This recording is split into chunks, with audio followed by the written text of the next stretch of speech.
এইটার দাম কত হবে? এটার দাম হয়েছে এই কোরবানির জন্য আপনার প্রিয় গরুটি এখান থেকে বাছাই করতে পারেন। বাংলাদেশের ঐতিহ্যবাহী গাছতলী গরুর হাট। তো এখানে ভাইয়ের কাছে অনেক বড় বড় কিছু গরু আছে। তো আমরা আসলে জানতে চাইবো ভাই, এই গরুটির বর্তমান বাজার মূল্য কত আপনার কাছে? বাজার মূল্য আমার কাছে এগুলো 15 লাখ টাকা। 15 লাখ চাচ্ছে? 15 লাখ। তো এখানে যে গরুগুলো আছে সব গরু কি আপনার? সব গরু। তো এটা কি মানে কাস্টমার আসলে আপনার ডিসকাউন্ট মূল্যে কি দেয়া হবে চলো নাকি? তখন সামনাসামনি কত হবে, এদিক সেদিক হবে। আর এই যে পাশে যে গরুটি দেখতে পাচ্ছি একটু এদিকে আসেন। এইটার দাম কত হবে?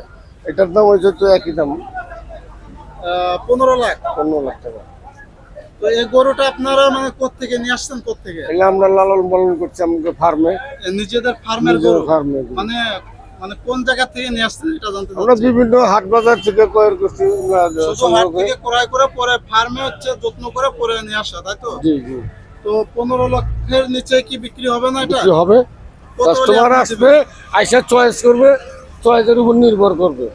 তাহলে আপনার মানে একটা আইডিয়া দেন যে এত হলে আমি ছাড়বো, যাতে আমার কাস্টমার যখন আসবে তখন এমনি তার সাথে কথা হবে যে এই হলে বিক্রি করবো, এই হলে সে নিবে, সরাসরি সে কাস্টমার সাথে কথা বলে নিয়ে নিবে। ঠিক আছে, আপনাকে অসংখ্য ধন্যবাদ। বা একটু এই লাইনে আসেন তো। তো এখানে আপনারা ছোট বড় অনেক গরু দেখতে পাচ্ছেন। আর মাত্র 3 দিন সময় আছে। আপনারা চাইলে এই কোরবানির জন্য আপনার প্রিয় গরুটি এখান থেকে বাছাই করতে পারেন। খুবই সুঠাম দেহের কিন্তু গরু দেখতে পাচ্ছেন, খুবই তাজা মোটা। তো আপনারা চাইলে এখানে এসে নির্দ্বিধায় গরু নিয়ে যেতে পারেন।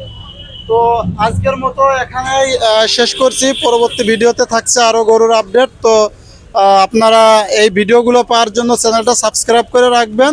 খোদা হাফেজ।